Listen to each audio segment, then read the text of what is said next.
What up? It's the Sound Alchemist here with Gersh1. and we're back at it to answer your questions in another installment of For the Greater Whoa! Gersh, tell them what it is.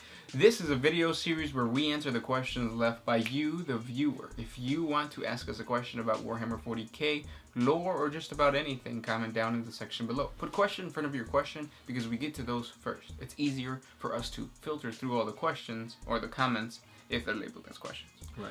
That is what Adeptus Custodes did. He asked, "What do you guys think will happen if there is a GeneStealer cult on Terra? P.S. If you didn't know about the GeneStealers on Terra, it can be found in the Gathering Storm, Book 2.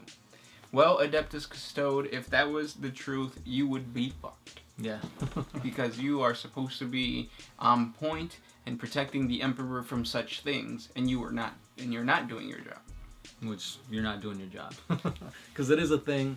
There is a cult on Terra, and they're slowly spreading. Yes. But you gotta remember that Terra is the center of the entire Imperium. So to say that it's big is an understatement. Yeah. It is enormous. I haven't seen the movie Valerian yet. It came out this weekend. But they say it's the planet of 1,000 worlds or 100 worlds or something. And that's what I feel like Terra is. Like there's so many subsections of Terra that it just feels like it's just a massive, massive planet with 1,000 worlds inside of it. So the GeneStealers are there, and they're slowly making their way out. Right. Honestly, I don't think they're going to pose much of a threat. I mean, it is Terra. It is one of the most highly defended places in all of the galaxy. So, yeah, they'll cause a little bit of ruckus, but nothing that'll, they're not going to get to the throne room or anything like that. Yeah.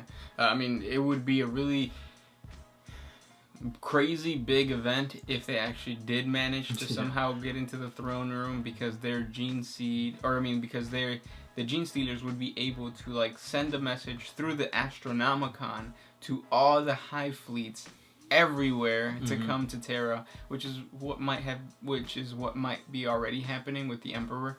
But we'll talk about that in another episode. But yeah, it would be devastating. Yeah, really, really crazy stuff. But for right now, it's just kind of interesting lore to munch on. Good question, and let's move on. This one's by God of Trolls. I assume you both have played the tabletop, so my question is, what is your greatest victory and worst defeat? And have you had any laughable moments? Yeah, we do play the tabletop. We actually have a playlist of our 7th edition battle reports, so you can check that out. We will be doing 8th edition, so be ready for that. But yeah, we've had a bunch of great games, a bunch of horrible games. One of my greatest games was I was playing against this dude. I was using the Storm Surge for the first time, and I just wrecked him. I think that's my worst game. Yeah. We recorded it, but it was never put out because we recorded it in an area that had really bad sound. Yeah. Wink, wink, nudge, nudge. So, yeah, it wasn't the best of quality, but I found out just how powerful the Storm Surge was in 7th edition. Yeah, I don't think I did anything to it. Your best game? My best game, I can't really pinpoint one. It's usually when I play against the Tyranid player, because it's in 7th edition, an Orc army against a Tyranid army was fun. It was competitive in a way. Yeah. My worst game was back in 5th edition. Played Tau, which, as everybody knows, Tau sucked really bad in 5th. And I went to a Games Workshop for the first time to play. I was playing against a little kid.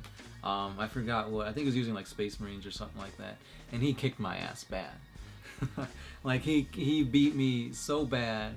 And he was making fun of me during the whole game that literally I haven't played at a Games Workshop ever since. Yeah.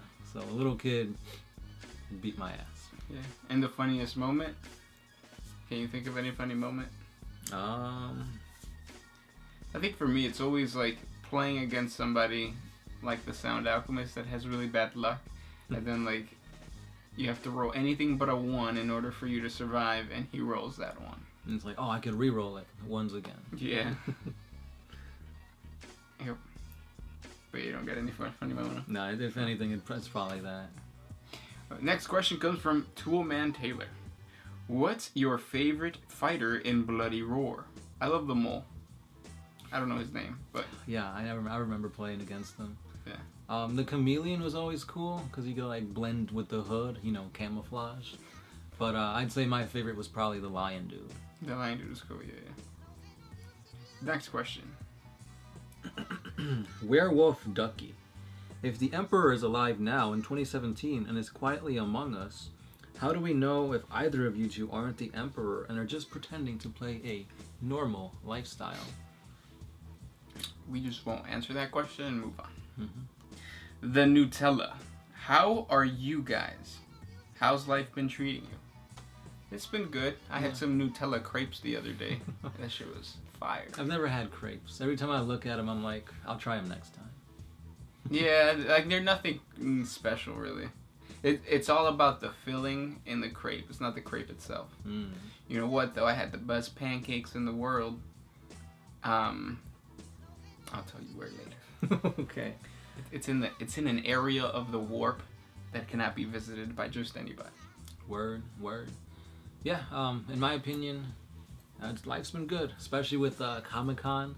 There's a bunch of trailers being released and whatnot. It's awesome. What's your favorite trailer so far for Comic-Con? Ooh, I'd have to say it's the Stranger Things 2 trailer. It got me so pumped. Like I'm ready. Yeah, I haven't checked it out yet, but I definitely will after this video. And it's like knowing that it's gonna be released on Netflix. We're gonna have the whole season like boom, day one. So no need to wait like Game of Thrones every week. Oh yeah. Yeah. How many episodes for the Stranger Things? Do you know? I haven't checked it. All right. Next question. Kingish Grumpy. How many times have you guys passed out drunk from your own question drinking game? We don't drink while we answer the questions. Mm-hmm. It's hard enough for you guys to understand us now. Yeah. Imagine if we had alcohol in our system. It would just be us just like miming. Yeah. Vietnam Tom. Who would win? The Hagist from Killzone or the Imperial Guard? Love you guys. Oh. Thanks, man. Killzone is small compared to the Imperium of Man, or the Killzone world. Right. So I'm going to give it to the Imperium. Yeah, easily. They're pretty much the same thing. So if like you put like a regular Hellgast against a Trooper, it's literally up to luck. Next question. Ginger Chode Balls. You two are cuties. We are. Mm-hmm. That's not a question. I just wanted to hear it out loud. Silent King 3610. Question. Can you read this? Question. If you guys are playing that drinking game, you're done, man. Oh yeah, that is true. We didn't say that in the beginning, so that went to waste. Next question. DRIM, Time Forged Gaming. What is the Tau equivalent to Space Marine chapters, if one were to make their own Tau fluff? So you've got cadres, I think. That's because you got like because cadres are like a strike force. Right. So the chapter equivalent to Tau would be planets. Right.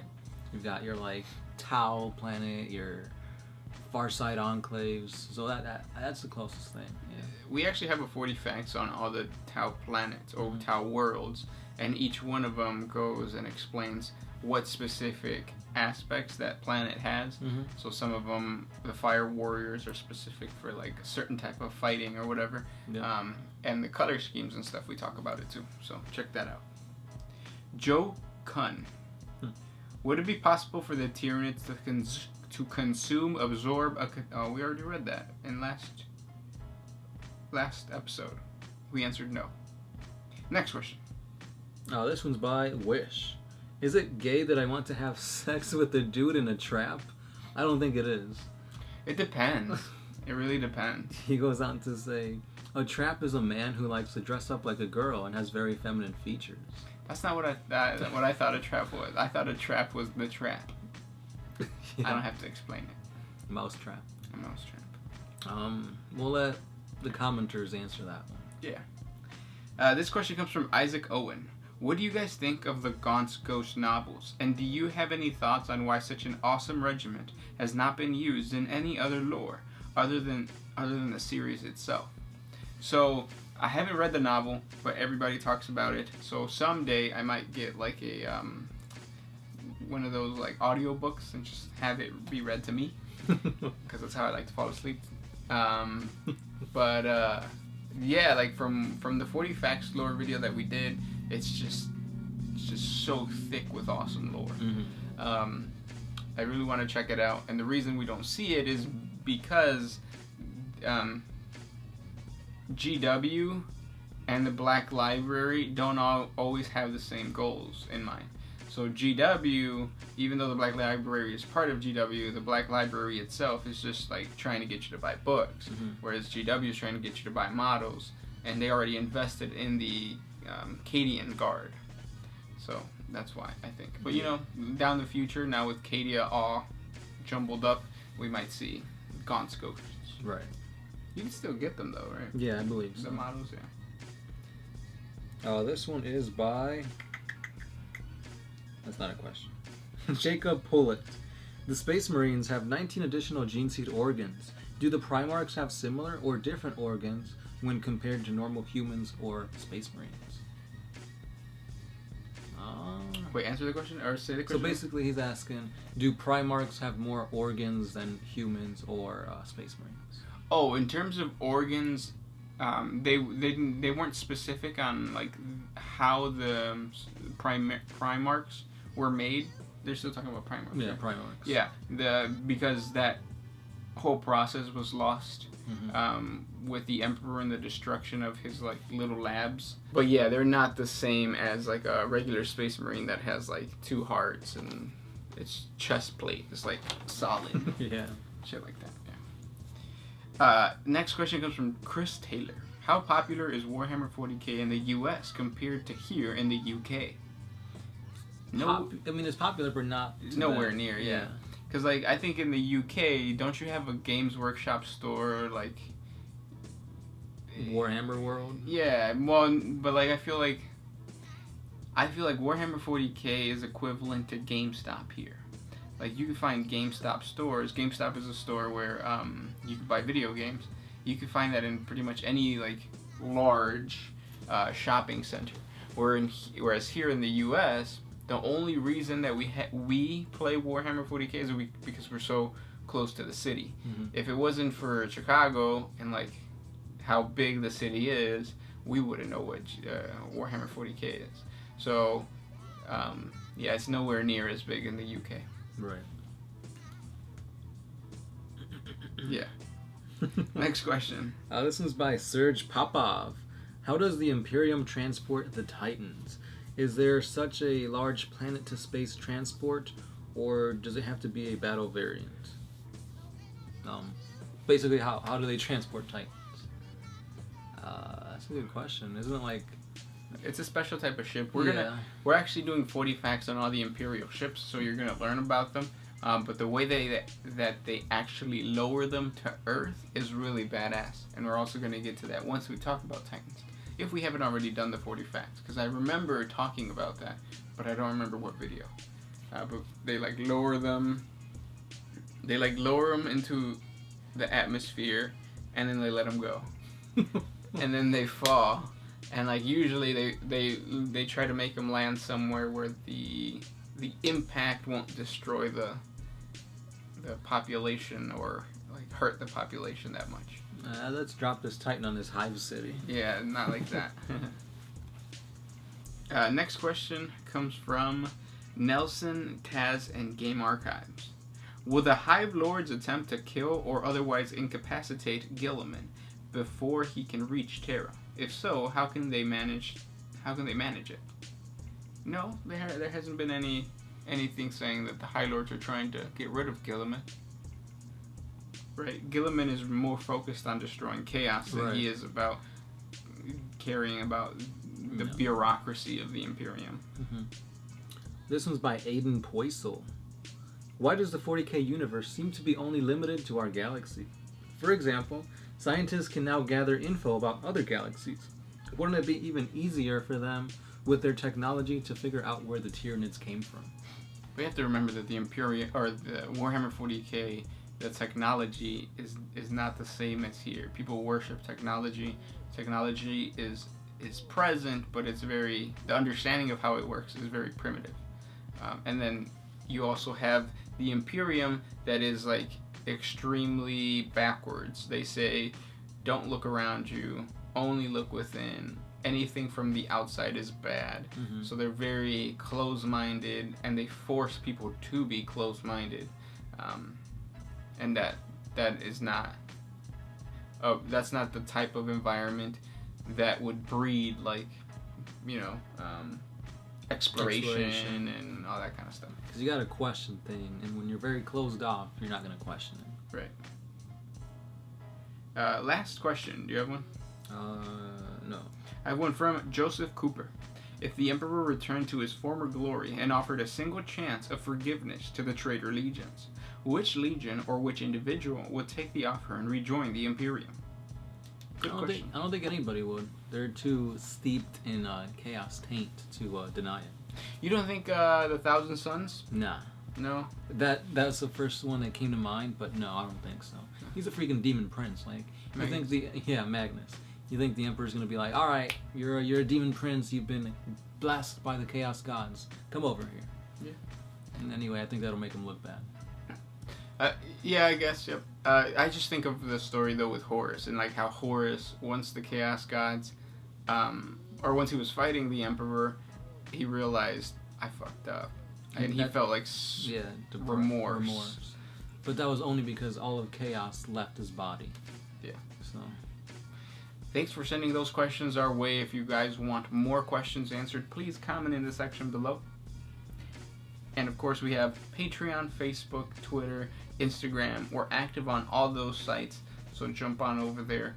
Support us on Patreon, talk to us on Facebook, enjoy our posts on Instagram, and that's it. Yeah, that's it, guys. We do this 3 times a week, so if we didn't answer your question, check on over tomorrow. We might answer it then. As always, I'm the Sound Alchemist. Gershwan. This is One Mind Syndicate, signing out.